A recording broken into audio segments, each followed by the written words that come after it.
हमारा राजस्थान है, ये कक्षा 8 है और इसके अंदर जो है वो देखिए कौन कौन से चैप्टर आपके आएंगे और राजस्थान जीके के कौन कौन से टॉपिक इसमें कवर होंगे। देखो एक तो टॉपिक है आपका 18वीं शताब्दी का राजस्थान, ठीक है, यानी मध्यकालीन राजस्थान।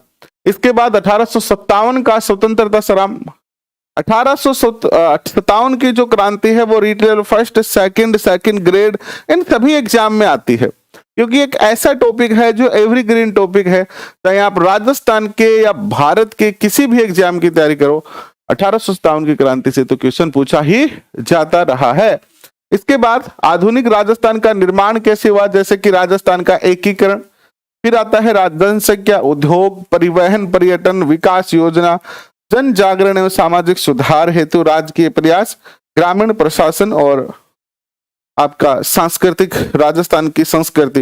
ये 10 चैप्टर आते हैं और आज हम 5 चैप्टर करेंगे, 5 चैप्टर कल करेंगे। 2 दिन में इस पुस्तक को अपनी को क्या करना है, वन लाइनर के रूप में पूरा करना है और इसकी पीडीएफ आपको टेलीग्राम पर मिल जाएगी, ठीक है। तो चलिए करते हैं शुरू, आज के सेशन की शुरुआत करते हैं। पहला चैप्टर है आपका 18वीं सदी का राजस्थान। कौन से क्वेश्चन बनते हैं कि मराठा शक्ति को सर्वप्रथम संगठित करने वाले शासक कौन थे। मराठा को संगठित करने वाले जो सर्वप्रथम शासक थे वो कौन थे, शिवाजी थे। कौन थे जी, शिवाजी। राजस्थान में सर्वप्रथम मराठों ने कहां प्रवेश किया, 1711 में मेवाड़ में। अगर क्वेश्चन पूछा जाए राजस्थान में सर्वप्रथम मराठों ने किस राज्य के राजनीतिक हस्तक्षेप किया, राजनीतिक हस्तक्षेप पूछे तो बूंदी बताओगे आप। अगर प्रवेश पूछे कि सबसे पहले प्रवेश कहां किया, तो मेवाड़ में 1711 में प्रवेश किया। हाँ, ये सब पढ़ना है। किस मराठा शासक ने मराठा ध्वज अटक से कटक तक बढ़ाने का लक्ष्य रखा था, पेशवा बाजीराव ने। मराठों ने कोटा में बूंदी पर आक्रमण कब किया, 1726 में। डूंगरपुर और बांसवाड़ा के शासकों ने मराठों को खिराज देना कब स्वीकार किया, 1728 में। खिराज क्या होती है, ये एक प्रकार का जो है वो क्या होता है, कर होता है खिराज। नेक्स्ट, मराठों ने बूंदी का शासन बुद्ध सिंह को कब, बूंदी का शासक बुद्ध सिंह को कब बनाया, तो 22 अप्रैल 1734। ये प्रथम राजनीतिक हस्तक्षेप था, प्रथम राजनीतिक हस्तक्षेप। इससे पहले मराठों ने जो है वो क्या किया, केवल राजस्थान में आते थे और यहां के शासकों से टैक्स लेने का प्रयास या उनका धन लूटने का प्रयास करते थे, लेकिन ये पहला था। आवाज नहीं आ रही है, ऐसा तो नहीं हो सकता है। एक बार आप दोबारा चला के देखिए सेशन को, आवाज आ जाएगी, सबको आवाज आ रही है भैया, और किसी को ऐसा लग रहा है कि आवाज नहीं आ रही है। डिटेल भी हमने करवा रखा है, आप जाके देख सकते हैं, बट डिटेल में आपको ज्यादा जो है वो ऐसा है कि समय ज्यादा लगेगा डिटेल में। आप चाहें तो हमारी प्लेलिस्ट बनी हुई है, डिटेल जाके देख सकते हैं, एनसीईआरटी, आरबीसी सबका। मराठों ने राजस्थान में राजनीतिक प्रथम हस्तक्षेप कहां किया, बूंदी में। और हुरडा सम्मेलन का आयोजन कब और कहां किया गया, 17 जुलाई 1734 को हुरडा नामक स्थान भीलवाड़ा में। हुरडा सम्मेलन की अध्यक्षता किसने की थी, मेवाड़ के शासक थे महाराणा जगत सिंह द्वितीय। बहुत ही बेहतरीन क्वेश्चन है। ये जो हुरडा सम्मेलन था वो क्यों, क्वेश्चन 2-3 प्रकार से पूछे जाते हैं। पहला, हुरडा सम्मेलन कहां हुआ, दूसरा, हुरडा सम्मेलन कब हुआ, 17 जुलाई 1734 हुरडा भीलवाड़ा में।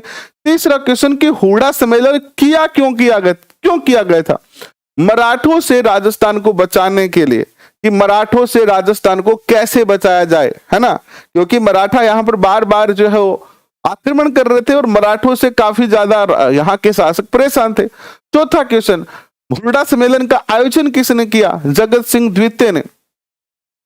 नेक्स्ट क्वेश्चन, हुरडा सम्मेलन में वर्षा ऋतु के बाद कहां सभी को इकट्ठा होने की बात कही गई थी, रामपुरा में। और किसकी उदासीनता व निर्णय की में अस्पष्टता हुरडा सम्मेलन की रणनीति को असफल बना दिया।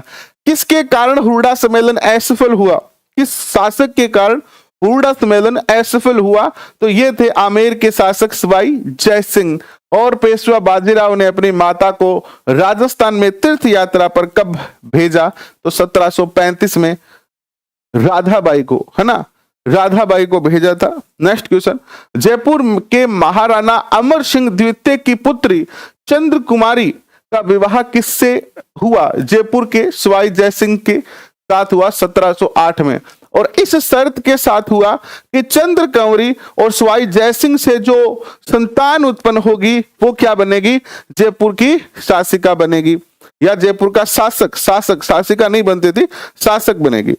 लेकिन बाद में जयसिंह जो है वो जयसिंह द्वितीय बदल गए थे, और आगे चलकर जो है वो ईश्वरी सिंह और माधो सिंह का जो झगड़ा हुआ आपने पढ़ा है। आगे अभी हम पढ़ेंगे, जब हिस्ट्री पढ़ेंगे तो राजस्थान के प्रमुख राजवंश, तो उसमें जयपुर का राजवंश पढ़ेंगे तो पढ़ेंगे कि किस तरीके से जयसिंह जो था, अमर सिंह द्वितीय जो था उदयपुर के महाराणा, उन्होंने अपनी पुत्री का विवाह सवाई जयसिंह से किया, और सवाई जयसिंह को कहा भाई देखो मेरी पुत्री तो जवान है, तुम थोड़े से एज्ड हो, विवाह तो कर देंगे। हालांकि सवाई जयसिंह पहले से बहुत सारे विवाह कर रखे थे, उनकी संतान भी थी, लेकिन क्या है कि अगर राजा महाराजाओं के देखोगे तो विवाह को लेकर और नई नई पत्नियों को लेकर बड़े ही जो है वो ये जोश में रहते थे, और इसी चक्कर में ये बहुत सारे वादे कर देते थे।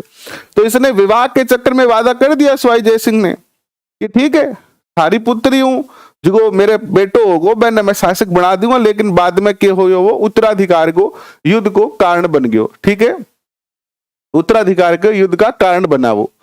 ठीक है ममता शर्मा जी, आगे बढ़ते हैं। इस विवाह की क्या शर्त थी कि चंद्र कुमारी से उत्पन्न पुत्र जयपुर के सिंहासन पर बैठेगा?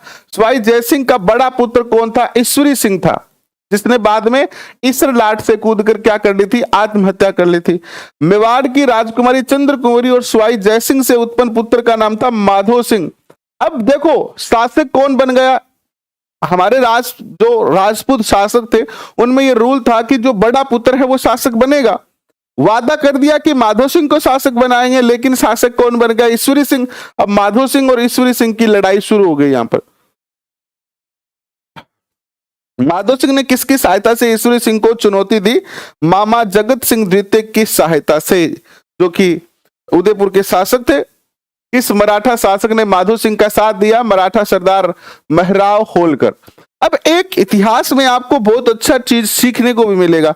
इतिहास पढ़ना बहुत जरूरी होता है, क्योंकि इतिहास हमारे भविष्य को क्या कर सकता है? बना सकता है। इतिहास से हमें बहुत सारी चीजें सीखने को मिलती है। आप देखिएगा कि जब जब भी घर में लड़ाई हुई है इतिहास में, घर के अंदर गृह युद्ध जब भी हुआ है, और गृह युद्ध का जो सबसे बड़ा कारण था वो था मल्टी विवाह, यानी एक से ज्यादा विवाह। राजा क्या करते थे? एक से ज्यादा विवाह करते थे, फिर उनकी बहुत सारी संतानें होती थी, और वो आपस में क्या करती थी?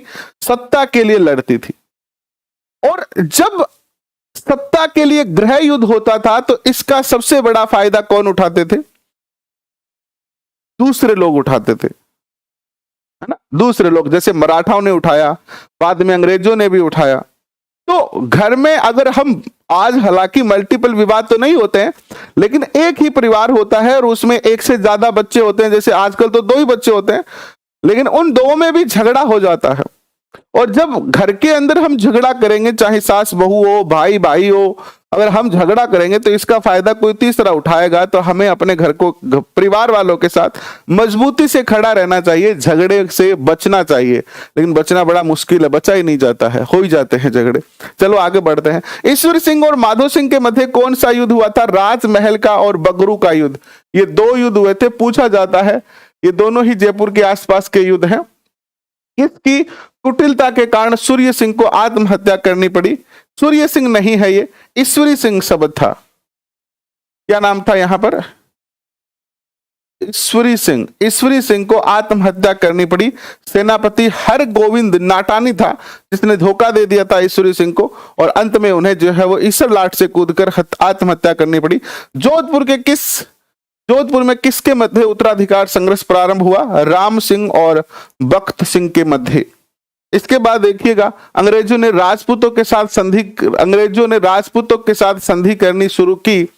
1817 से लेकर और 1818 तक अंग्रेजों ने जो है राजपूतों के साथ क्या की, संधि की। और अंग्रेजों को राजपूतों के साथ संधि क्यों करनी पड़ी? क्योंकि वो मराठों से बचना चाहते थे। अंग्रेजों ने कहा राजपूतों को कि देखो राजपूतों, तुम्हें मराठों से मैं बचा दूंगा। अंग्रेजों ने कहा, ऑफर रखा कि हम आपको मराठों से बचा लेंगे, बस जो आप टैक्स मराठों को देते थे वो टैक्स आप हमें दे दीजिएगा, है ना। नेक्स्ट देखिएगा, सर्वप्रथम किस राज्य ने अंग्रेजों के साथ संधि स्वीकार की? 29 सितंबर 1803 में भरतपुर ने सबसे पहले की। 1818 तक किस राज्य को छोड़कर सभी ने अंग्रेजों से संधि कर ली थी? सिरोही ने संधि नहीं की थी, बाकी सबने कर ली थी। सिरोही ने अंग्रेजों से संधि कब की थी? 1827 में। और अहमदनामा का अर्थ क्या होता है? इकरारनामा या समझौता पत्र। नेक्स्ट देखिए, चैप्टर नंबर 2, 1857 का स्वतंत्रता संग्राम और राजस्थान। देखिए राजस्थान जी के इस बार हमारे मुख्य जो है वो पेपर का आधार है, बेस है, यानी चाहे रीट लेवल फर्स्ट हो या रीट लेवल सेकंड हो, लगभग जो है वो 50% जो चीजें हैं वो Rajasthan history, polity, art, culture और जियोग्राफी में से ही है। तो राजस्थान जीके के लिए आप बहुत बार, है ना, हर सेशन में एक क्वेश्चन पूछा ही जाता है, सर राजस्थान जीके के लिए ऑथेंटिक पुस्तक कौन सी पढ़ें, राजस्थान जीके के लिए हम क्या पढ़ें? तो राजस्थान जीके के लिए कक्षा 6, 7, 8, 9, 10 ये 5 क्लासें हैं और इनके अंदर अभी वर्तमान में एक पुस्तक लगती है हमारा राजस्थान। आप अगर वैसे बहुत ज्यादा डिटेल में पढ़ना चाहते हो, हालांकि आपको पढ़ने की आवश्यकता नहीं है क्योंकि जो 1 लाइनर क्वेश्चन है वो एक लाइन के क्वेश्चन बनाए हैं हमने, फिर भी आपके मन में आ जाए कि नहीं गुरुजी, मैंने तो अब की बार एकदम तकड़ो सोच लिया और मैं तो किताब लाके पढ़ के चाहे की हो, मैं एक बार किताब पढ़ लूंगा फिर थारा 1 लाइनर क्वेश्चन पढ़ लूंगा, मन तो पढ़ लो ही है। तो आप अपने नजदीक की पुस्तक की दुकान पर जाओ और उनको कहो कि कक्षा 6, 7, 8, 9, 10 का हमारा राजस्थान दे दे, और वो आसानी से दे देगा आपको। और पुस्तक की रेट कितनी है? कक्षा 6 की शायद 28-29 रुपए की है, इतने ही 7 की है 30-31 रुपए की, यानी 30-40 रुपए के करीब एक पुस्तक है। तो लगभग आपकी ये जो 6 किताबें हैं वो मान के चलो कि अपन एवरेज 50 रुपए करते हैं तब भी आपकी 300 रुपए की होगी। और कोई भी गाइड लाइने जाओगे ना आप, एक गाइड भी कितने रुपए की आएगी? अराउंड 250 से 300 रुपए की आएगी। और गाइड केवल एक पेपर में काम आएगी आपके, है ना भाई। इस रीट में दे दिया तो आगे फिर दोबारा सेकंड ग्रेड में दोबारा लानी पड़ेगी। इससे अच्छा कोई गाइड लाओ, 300 रुपए में ये 6 पुस्तकें आएगी, कक्षा 6 की, 7 की, 8 की, 9 की, 10 की। 5 ही पुस्तकें हुई, वैसे तो 5 ही हुई ना, 6, 7, 8, 9, 10, ये 5 पुस्तकें लेके आ जाओ, 250 से 300 रुपए लगेंगे और डिटेल में पढ़ लो, आपके पास समय है।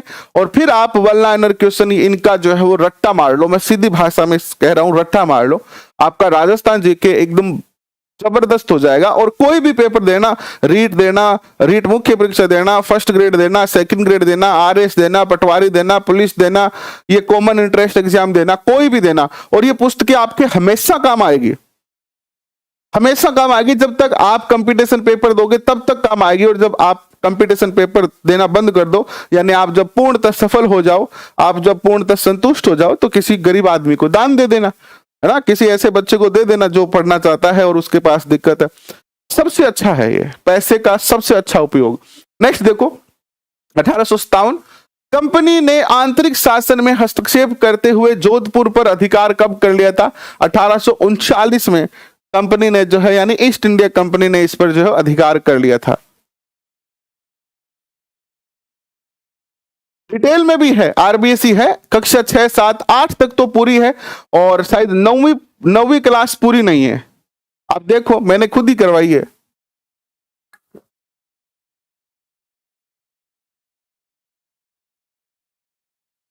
प्लेलिस्ट है डिटेल की, मैं शेयर कर दूंगा आज आपको टेलीग्राम पे, बहुत सारी प्ले लिस्ट है पुरानी वाली, आप देख लीजिएगा। मांगरोल का युद्ध कोटा के महारावल और जालिम सिंह के मध्य हुआ था। जालिम सिंह जो था वो कोटा का प्रधानमंत्री था, याद रखना। देखिएगा, मांगरोल के युद्ध में जालिम सिंह की सहायता किसने की थी? अंग्रेजों ने की थी। बांसवाड़ा के महारावल लक्ष्मण सिंह को नाबालिग बताते हुए कब अंग्रेजों ने बांसवाड़ा पर अधिकार कर लिया? 1844 में। अंग्रेजों ने अलवर पर अधिकार कर अलवर को दो भागों में कब विभाजित किया? 1826 में। किसने नसीराबाद की सैनिक छावनी को लूटा? टुंगजी, जवाहर जी और लोठू जाट ने। मेरवाड़ा बटालियन की स्थापना कब की गई? 1822 में। शेखावाटी ब्रिगेड की स्थापना कब की गई? 1834 में। जोधपुर लीजियन का गठन कब किया गया? 1835 में। मेवाड़ भील कोर की स्थापना कब की गई? 1841 में। कंपनी इन सभी बटालियन का रखरखाव से संबंधित खर्च किससे वसूला करती थी? संबंधित राज्य से। ध्यान देना, ये जो क्वेश्चन है ना, हालांकि ये जो मैं पढ़ा रहा हूं इसमें से कोई भी क्वेश्चन ऐसा नहीं है जो मोस्ट ना हो, लेकिन आप अगर एग्जाम देखते हो तो ये जो क्वेश्चन है ना, इस प्रकार के question, Merwara battalion, Shekhawati brigade, Jodhpur legion और Mewar Bhil corps, very most question में आते हैं, पूछे जाते रहे हैं। अंग्रेजों ने क्या किया? हर राज्य की एक सैनिक टुकड़ी बना दी। आरओ एग्जाम में भी हेल्पफुल रहेंगे क्या? आप अपने दिमाग में एक बात बिठाओ, आरओ एग्जाम हो, रीट एग्जाम हो, आपको पढ़ना राजस्थान जीके किसी का अलग नहीं होता। हिस्ट्री ऐसा नहीं है कि राजस्थान आरओ के लिए अलग होगी, रीट के लिए अलग होगी, पटवार के लिए अलग होगी। हिस्ट्री तो वही रहेगी, बस टॉपिक कम ज्यादा हो जाते हैं। जैसे रीट में एक टॉपिक कम हो गया, आरओ में कोई टॉपिक ज्यादा जोड़ दिया, तो जो टॉपिक आपका है, और ये जो आप पढ़ रहे हो ना 6 से 12, 6 से लेकर 10 तक का हमारा राजस्थान, ये तो हर एग्जाम में कामयाब है। हर एग्जाम में, कोई भी एग्जाम क्यों ना हो, आरओ का हो या ईओ का हो, कोई भी एग्जाम क्यों ना हो, बिल्कुल आपके काम आएगा। नेक्स्ट क्वेश्चन देखिएगा। अब अंग्रेजों ने क्या किया? अंग्रेज बड़े शातिर थे, बड़े चालाक थे। इन्होंने क्या किया? सैनिक टुकड़ी बनाई। कहां पर? राजस्थान में अलग अलग राज्यों की, जैसे जोधपुर की, मेवाड़ की, मारवाड़ की, शेखावाटी की, सबकी एक एक सैनिक टुकड़ी बना दी। अच्छा, सेना का नियंत्रण किसके पास होगा? सेना किसका कहना मानेगी, किसके ऑर्डर मानेगी? अंग्रेजों के। और सेना का जो खर्चा है वो कौन देगा? ये शासक देंगे। जैसे जोधपुर की सेना जोधपुर ब्रिगेड बनी, या शेखावाटी में शेखावाटी ब्रिगेड बनी, तो उसका जो खर्चा आएगा वो तो जोधपुर के शेखावाटी के शासक देंगे, और अंग्रेज जो है वो पूरी सेना पर अधिकार रहेंगे। यानी अधिकार तो रहेगा अंग्रेजों का, और सेना कमांड मानेगी अंग्रेजों की, लेकिन उसका खर्चा देगा कौन? राज्य सरकार या संबंधित राज्य। तो अंग्रेजों ने बहुत गहरी चाल चली, और धीरे धीरे क्या हो गया कि धीरे धीरे पहले तो उसने पूरे सैनिक जो ढांचा था, किसी भी राज्य की सुरक्षा कौन करते हैं? उसके सैनिक करते हैं। उन्होंने सैनिकों पर पूरा अधिकार कर लिया। अब राजा क्या हो गया? विवश हो गया, राजा बेबस हो गया। राजा के पास कोई ऑप्शन नहीं था। मान लीजिए किसी देश की सेना है और उस सेना पर कोई अधिकार कर लेता है, तो वो देश क्या कर सकता है? कुछ नहीं कर सकता। और यही अंग्रेजों ने हमारे राजस्थान के साथ किया। भारत में 1857 की क्रांति की शुरुआत 10 मई 1857 को मेरठ से हुई थी, और 1857 के समय मेवाड़ के पॉलिटिकल एजेंट थे मेजर सावर्स। 1857 के समय मारवाड़ के पॉलिटिकल एजेंट थे मैकमोसन या मैकमेसन। 1857 के समय जयपुर के पॉलिटिकल एजेंट थे कर्नल ईडन। 1857 के समय राजस्थान के एजीजी थे जॉर्ज पैट्रिक लॉरेंस। 1857 की क्रांति के समय राजस्थान में कितने सैनिक छावनियां थी? 6 सैनिक छावनियां थी। राजस्थान में सभी सैनिक छावनियों में कितने सैनिक थे? 5000 इंडियन सैनिक थे, भारतीय सैनिक थे। मेरठ विद्रोह की सूचना लॉरेंस को कब मिली? 19 मई 1857 को। ये माउंट आबू में थे तब मिली। ये भी क्वेश्चन पूछा गया है कि 1857 की क्रांति के समय जो राजस्थान के एजीजी थे लॉरेंस, ये कहां पर थे? ये थे माउंट आबू में, क्योंकि मई का महीना था और मई का महीना गर्मी का महीना होता है, तो ये कहां रहते थे? माउंट आबू रहते थे। ठीक है,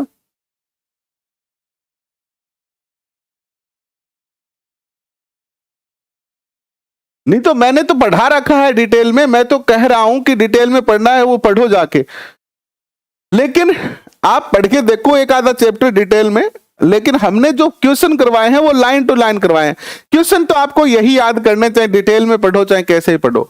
नसीराबाद छावनी ने विद्रोह किया था 28 मई 1857 में। नसीराबाद में किन अंग्रेज अधिकारियों की हत्या कर दी गई थी? मेजर स्पोर्टिसवुड और न्यूबरी की। ये अच्छा क्वेश्चन है, याद रखना, मोस्ट क्वेश्चन है। नीमच में विद्रोह कब हुआ? 3 जून 1857 को मोहम्मद अली बेग के नेतृत्व में। और नीमच छावनी के कप्तान कौन थे? मैकडोनाल्ड। मैकडोनाल्ड थे। किसकी सहायता से मेजर सावर्स ने नीमच पर पुनः अधिकार कर लिया? पुनः शब्द था यहां पर, पुनः यानी दोबारा, दोबारा, दोबारा। तो ये थे कोटा, बूंदी और मेवाड़ की सेना की सहायता से। एरनपुरा विद्रोह कब हुआ? 21 अगस्त 1857 को। जोधपुर लीजियन में विद्रोह का आगाज किसके नेतृत्व में हुआ? मोती खां, सूबेदार शीतल प्रसाद और तिलक राम के नेतृत्व में। पिठोड़ा पाली का युद्ध कब हुआ? 8 सितंबर 1857 को। कैप्टन हितकोट व जोधपुर के महाराजा तख्त सिंह की संयुक्त सेना, संयुक्त शब्द था ये, कुछ जो शब्द की गलती है, संयुक्त सेना,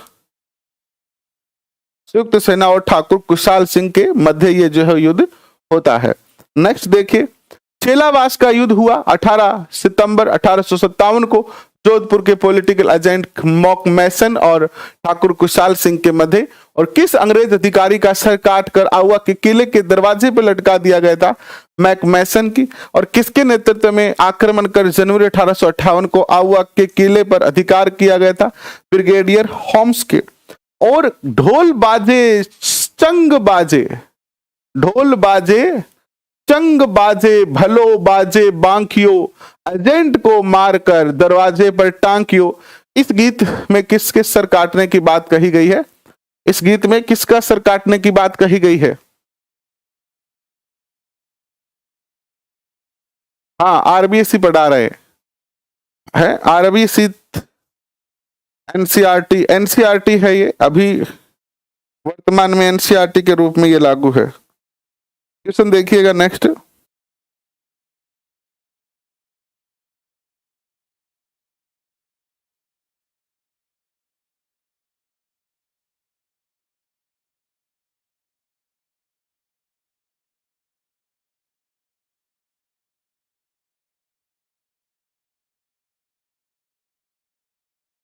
क्वेश्चन देखिए क्या आता है। कोटा में विद्रोह कब हुआ? 15 अक्टूबर 1857 को।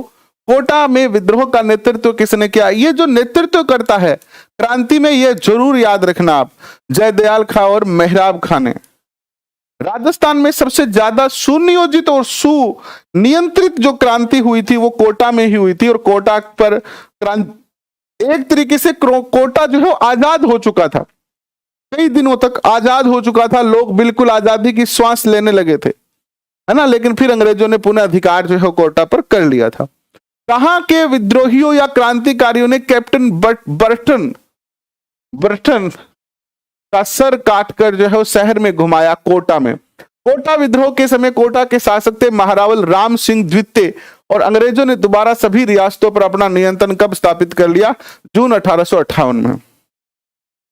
एक क्वेश्चन और पूछा जाता है, मेरे याद आ रहा है, लिख लो। कोटा की सहायता किसने की? कोटा की सहायता किसने की? जब कोटा के शासक राम सिंह द्वितीय को बंदी बना लिया गया था तो सहायता किसने की थी? करौली के शासक ने। करौली के शासक कौन थे? करौली के शासक मदन पाल। नेक्स्ट देखिए, चैप्टर नंबर 3, आधुनिक राजस्थान का निर्माण यानी राजस्थान का एकीकरण। राजस्थान का एकीकरण पढ़ते हैं, कैसे हुआ राजस्थान का एकीकरण। हाँ, सारे महत्वपूर्ण है ये एनसीईआरटी बुक है जो वर्तमान में हमारी स्कूलों में पढ़ाई जाती है। एनसीईआरटी कक्षा 6 to 10, जिसमें कक्षा 8 की पुस्तक हम कर रहे हैं, 6-7 की हमने कर ली है। हमारा राजस्थान 6-7 का हमने कंप्लीट कर लिया, 7-6 पूरा हो गया, 8 का कर रहे हैं। 12 बजे क्लास ली थी आपने शिक्षण विधियों की, आज 12 बजे वाली क्लास नहीं ली थी, हमने नहीं ली थी, ठीक है। नेक्स्ट देखिए, राजस्थान में एकीकरण की चर्चा किसके आदेश के बाद प्रारंभ हुई? 1839 में वाइसराय लिनलिथगो ने यह बात रखी थी कि हमें एकीकरण करना चाहिए भारत की रियासतों का, जिसमें राजस्थान भी था। तो राजस्थान में एकीकरण की बात कब से शुरू हुई? 1939 में वाइसराय लिनलिथगो के चर्चा से। एकीकरण से पहले राजस्थान में केंद्र शासित प्रदेश था अजमेर मेरवाड़ा, और एकीकरण से पहले राजस्थान में 3 ठिकाने थे, कुशलगढ़, लावा, निमराना। एकीकरण का प्रथम प्रयास किस रियासत में किया गया? एकीकरण करने का पहला प्रयास किसने किया था? कोटा के शासक भीम सिंह ने। बहुत ही महत्वपूर्ण क्वेश्चन है कि कोटा राजस्थान में एकीकरण करने का सबसे पहले प्रयास किसने किया? राजस्थान में एकीकरण करने का सबसे पहला प्रयास किसने किया? कोटा के भीम सिंह ने किया था एकीकरण करने का पहला प्रयास। भीम सिंह के बाद किसने एकीकरण का प्रयास किया? महाराणा मेवाड़। 25 और 26 जून 1946 को इन्होंने जो है वो अलग अलग रियासतों के शासकों को बुलाया भी, एकीकरण करने का प्रस्ताव रखा। लेकिन आपको पता है ऐसे कौन मानेगा? 1 रुपये कोई उधार नहीं देता है। देता है क्या कोई? अगर आपसे कहे कि 100 का नोट दे दो, कोई नहीं देगा। अगर कोई कहे मुझसे आके कि भाई जी 500 का नोट दो, नहीं, मैं तो नहीं दूं। तो सोचिए कि कोई अपना राज्य कैसे दे देता? भाई राजा अपना राज्य कैसे दे दे? अब कोई मान लीजिए अशोक गहलोत जी वो कह दे कि आप अपनी कुर्सी हमें दे दो, अशोक गहलोत जी दे देंगे क्या? नहीं देंगे, कोई नहीं देगा। भाई उस टाइम बूंदी अपना एक अलग राज्य था, कोटा अलग था, मेवाड़ अलग था, मारवाड़ अलग था, जयपुर अलग था, बीकानेर अलग था। सब अपने अपने क्षेत्र के राजा थे, और राजा से ये कहे कि तुम अपनी गद्दी छोड़ दो और ये क्षेत्र ही हमें दे दो, तो कोई देने को तैयार नहीं होगा। ये तो जो है वो लोहा पुरुष का प्रयास था कि उसने पूरे राजस्थान को एक सूत्र में बांध दिया। कौन है लोहा पुरुष? सरदार वल्लभ भाई पटेल, है ना।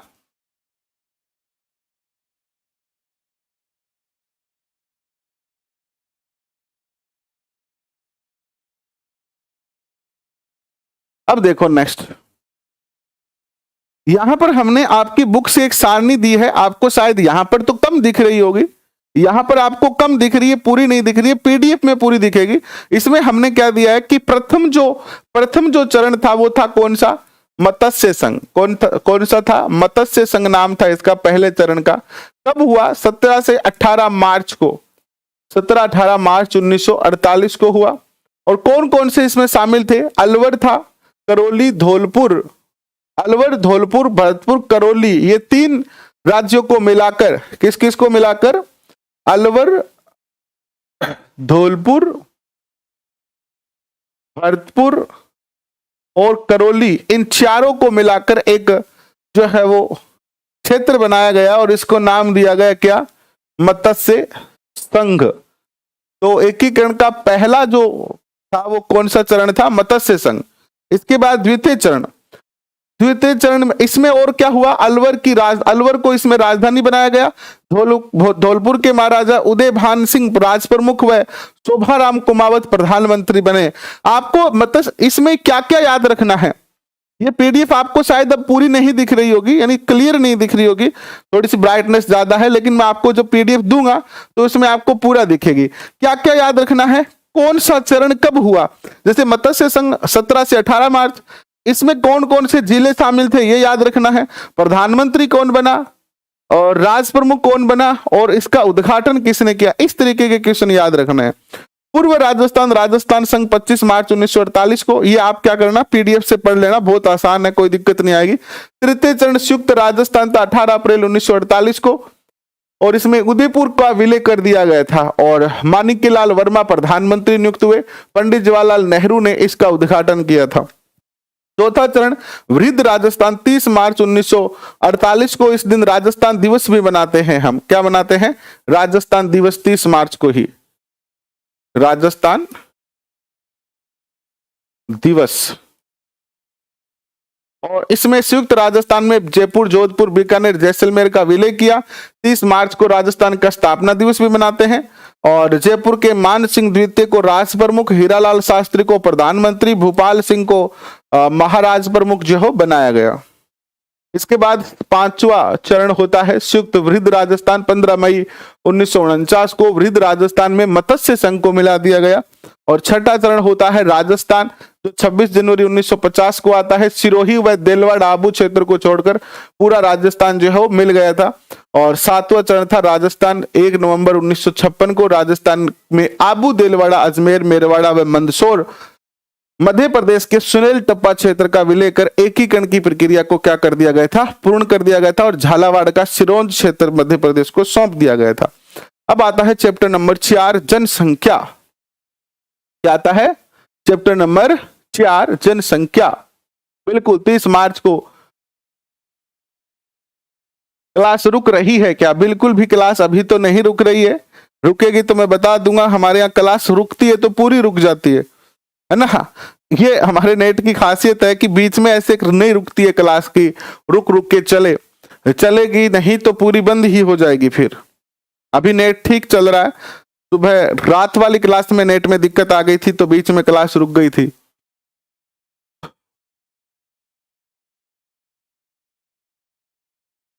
बिल्कुल 1 नवंबर 1956 को राजस्थान का एकीकरण पूरा हुआ। अब देखो जनसंख्या टॉपिक आता है। राजस्थान में जनगणना का कार्य किया जाता है भारत सरकार के निर्देश पर जनगणना निदेशालय जयपुर द्वारा। जनसंख्या कितने वर्षों से की जाती है? 10 वर्ष से। भारत में जनगणना का कार्य प्रारंभ हुआ 1872 से। राजस्थान में जनगणना के अनुसार राजस्थान की जनसंख्या है 6.85 करोड़ और राजस्थान की जनसंख्या भारत की कुल जनसंख्या का कितना प्रतिशत है? 5.7%। और राज्य की जनसंख्या की वृद्धि दर सन 2011 में कितनी रही? 21.31%। और राजस्थान में किस जिले की जनसंख्या वृद्धि दर सर्वाधिक रही है?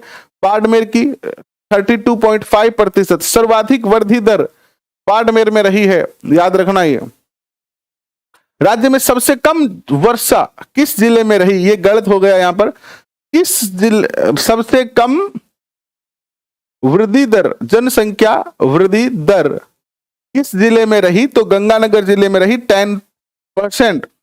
यानी सबसे ज्यादा जो जनसंख्या बढ़ी है वो तो कहां बढ़ी है? बाड़मेर में। कहां? बाड़मेर में 32.5%। और सबसे कम जनसंख्या वृद्धि दर हुई है गंगानगर में, मात्र 10%।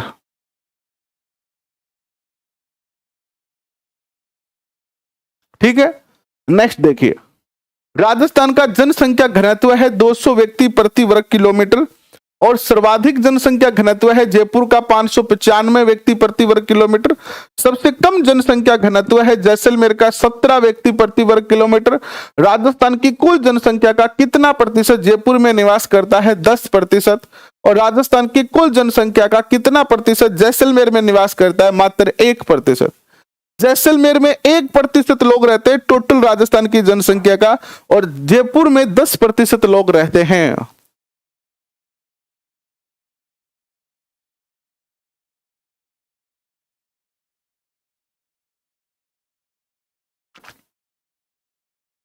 20-21 के भी बताएंगे आपको करंट अफेयर की सेशन में। जब हम पढ़ तो रहे हैं भूगोल में पढ़ रहे हैं तो वहां पर एक टॉपिक आएगा जनसंख्या, उसमें आपको जो नए आंकड़े हैं वो बताएंगे। ये तो पुस्तक के अनुसार है तो वैसे ही चलने देते हैं।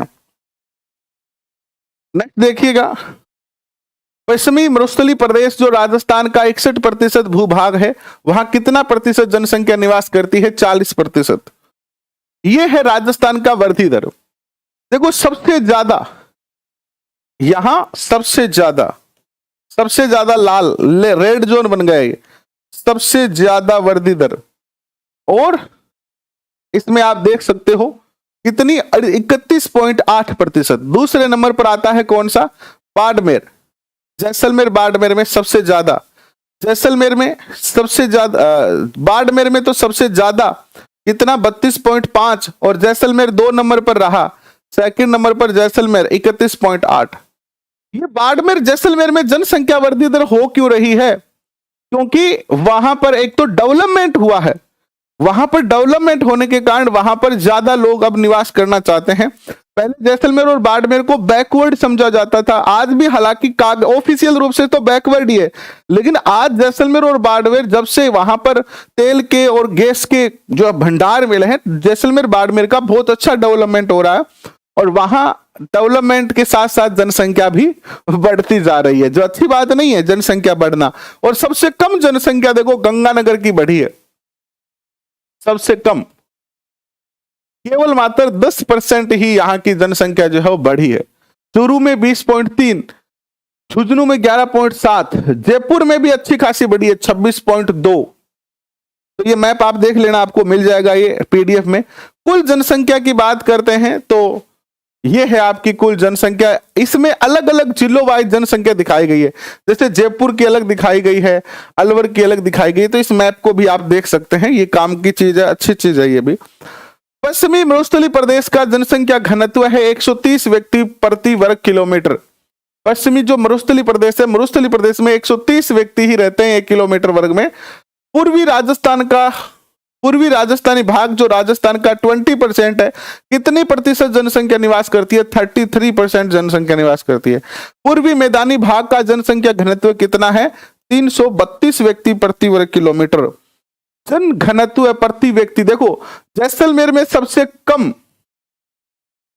केवल मात्र 17, जयपुर में सबसे ज्यादा कितना?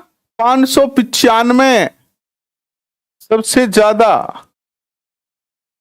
इसमें प्रत्येक जिले का देख सकते हो, देखो जोधपुर में रहते हैं 78, बाड़मेर में रहते हैं 92 व्यक्ति प्रति वर्ग किलोमीटर, गंगानगर में 179, हनुमानगढ़ में 184, चूरू के अंदर 147, कितने? 147, और नागौर में 187, जोधपुर में 161।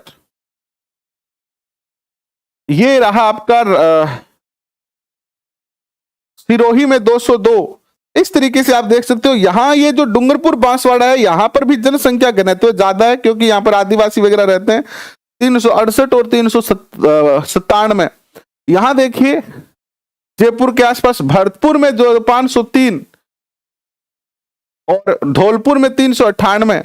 यानी अगर आप देखोगे एक तरीके से ये अपनी अरावली पर्वतमाला है ना।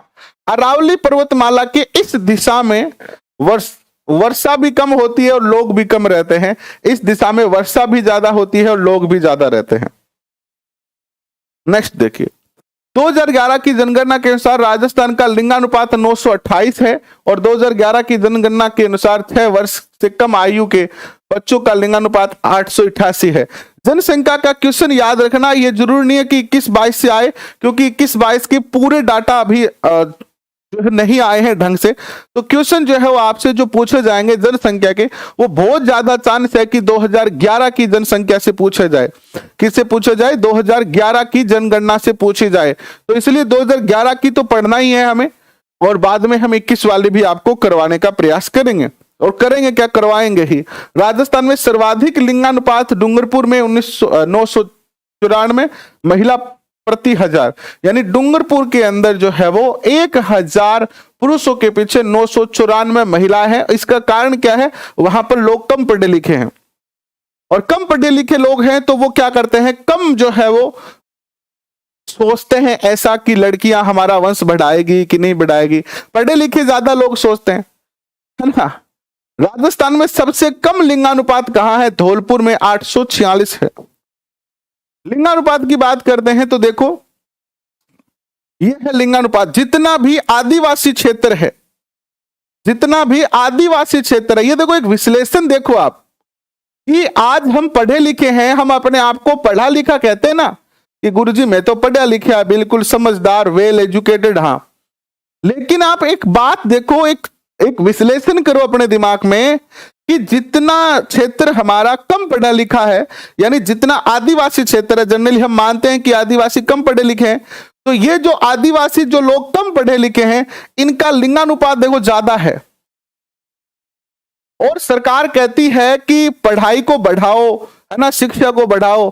शिक्षा प्राप्त करके व्यक्ति ज्यादा बेईमान बन जाता है। ज्यादा क्या बन जाता है? बेईमान बन रहा है। पढ़ा लिखा व्यक्ति सोचता है कि लड़की होगी तो दहेज देनो पड़सी, है ना, आ होसी, बा होसी, फलाण होसी, ढिकड़ होसी, पूंछड़ होसी। ये आदिवासी लोग ये बेचारे कुछ नहीं सोचते हैं। ये तो ये मानते हैं कि लड़की है तो भगवान का रूप है, लड़का है तो भी भगवान का रूप है। इसलिए लिंगानुपात ज्यादा है यहाँ का। जबकि आप बाकी देखोगे, जयपुर देख लो 910 है, और ये देख लो झुंझुनू पढ़ा लिखा रहा 850 है। कोटा देख लो आप 911 है। आदिवासी जो जितने देखो, ये जो क्षेत्र है ये सबसे कम पढ़ा लिखा है, लिंगानुपात यहां का अच्छा है कि भैया लड़की और लड़के में ज्यादा अंतर नहीं है। ये देखो सिरोही में भी आदिवासी रहते हैं, कुछ उदयपुर में भी रहते हैं, यहाँ नागौर और झुंझुनू सिक्कर वाला जो भाग है यहाँ के जो लोग हैं इनमें लिंगानुपात की स्थिति अच्छी है। बाकी जो क्षेत्र है जैसे जयपुर, दौसा, अलवर, भरतपुर, धौलपुर, करौली, ये ज्यादा पढ़े लिखे क्षेत्र है। इधर गंगानगर, हनुमानगढ़, चूरू, ये जोधपुर, जैसलमेर, ये जो क्षेत्र है इनमें लिंगानुपात की स्थिति खराब है कि नहीं है ना। नेक्स्ट देखिएगा, 2011 की जनगणना के अनुसार राजस्थान की साक्षरता प्रतिशत है 66.11%। सर्वाधिक साक्षरता है कोटा की 76%, 76.6%। सबसे कम साक्षरता वाला जिला है जालोर 52.12%। सर्वाधिक पुरुष साक्षरता है झुंझुनू की। सर्वाधिक महिला साक्षरता है कोटा की। सबसे कम पुरुष साक्षरता है प्रतापगढ़ की। सबसे कम महिला साक्षरता है जालोर की। मैप में देखोगे तो सर्वाधिक जो साक्षरता वाला क्षेत्र है उसमें कौन कौन से आते हैं। सर्वाधिक साक्षरता में आपका कोटा आता है, ये आता है आपका झुंझुनू आता है, जयपुर आता है और गंगानगर भी अच्छा खासा आता है। बाकी क्षेत्र में, आदिवासी क्षेत्र में क्या है, साक्षरता की कमी है। इन क्षेत्रों में साक्षरता की कमी है, यहां पर भी साक्षरता जो है वो कम है। इन क्षेत्रों में क्या है, डेवलपमेंट नहीं था तो साक्षरता कम ही रही है। राज्य की कुल जनसंख्या का कितना प्रतिशत भाग शहरों में रहता है, 25% भाग। राजस्थान में सर्वाधिक नगरीय जनसंख्या रहती है कोटा में, सबसे कम नगरीय जनसंख्या रहती है डूंगरपुर में। 2011 की जनगणना के अनुसार राजस्थान की कुल जनसंख्या का कितना प्रतिशत अनुसूचित जनजाति है, तो 13.5%। राजस्थान में कौन कौन सी जनजाति निवास करती है, तो भील, मीना, डामोर, सांसी, ग्रासिया, सहरिया। राजस्थान में सर्वाधिक जनसंख्या किस जनजाति की है, मीना की, जयपुर में रहते हैं। राजस्थान की प्राचीनतम जनजाति है भील। डामोर जनजाति कहां पाई जाती है, डूंगरपुर जिले के सिमलवाड़ा क्षेत्र में। ग्रासिया जनजाति मुख्यतः पाई जाती है सिरोही जिले के आबू रोड और पिंडवाड़ा तहसील में। सांसी जनजाति भरतपुर में पाई जाती है। राजस्थान की कौन सी जनजाति, जैसे भारत सरकार ने आदिम जनजाति में रखा है, सहरिया जनजाति। अच्छा क्वेश्चन है, ये याद रखना। और राजस्थान में सर्वाधिक सहरिया जनजाति पाई जाती है 12 जिले की शाहबाद और किशनगंज तहसील में। ये 5वां चैप्टर करेंगे कल इस चैप्टर को यानी इस पुस्तक को पूरा ही कर देंगे। तो बताओ ये सेशन आपको कैसा लगा। आशा है अच्छा ही लगा होगा। ये एक एक क्वेश्चन अगर आप अच्छे से पढ़ लेते हो, अच्छे से याद कर लेते हो ना, तो ये मान के चलिए कि राजस्थान जीके, देखो जीके आपने पढ़ रखा है। जो बच्चा 2 साल से या 3 साल से तैयारी कर रहा है ना, उसको बेसिक जीके तो पता ही है, पता है ना। बस बात आती है कि क्वेश्चनों को कैसे याद करें। और राजस्थान जीके थोड़ा बड़ा है तो कौन कौन से क्वेश्चन याद करें, कितने की करें। गाइड उठा के पढ़ोगे तो बहुत बड़ा मैटर है, लेकिन आप दिमाग लगाना एक बार कि कोई एग्जामिनर जब पेपर बनाता है ना, चाहे कोई भी एजेंसी का एग्जामिनर हो, माध्यमिक शिक्षा बोर्ड का हो, आरपीएससी का हो, अधीनस्थ बोर्ड का हो, कोई भी एग्जामिनर जब पेपर बनाएगा तो वो कोई गाइड अपने सामने नहीं रखेगा कि ये फलानी ढिमकाड़ी गाइड है, इससे क्वेश्चन उठाएंगे। करंट शुरू करेंगे दिसंबर में। अभी करंट पढ़ने का मुझे कोई औचित्य नहीं लगता है। करंट अफेयर के आपके जो है वो बहुत ज्यादा क्वेश्चन नहीं आने हैं, और 1 महीने में 1 साल का करंट अफेयर पढ़ा जा सकता है। 1 महीने में 1 साल का करंट अफेयर पढ़ा जा सकता है। तो अभी करंट अफेयर नहीं पढ़ाएंगे, दिसंबर में ही पढ़ाएंगे और अपने रीट के पेपर के अकॉर्डिंग ही पढ़ाएंगे। अभी तो आप पुराना ओल्ड जीके पढ़ो। तो मैं ये कह रहा हूं कि कोई भी एग्जामिनर जब पेपर बनाता है तो वो हमेशा अपने सामने पुस्तक रखता है। कौन सी? ये रखता है एनसीईआरटी रखता है, आरबीएससी रख सकता है।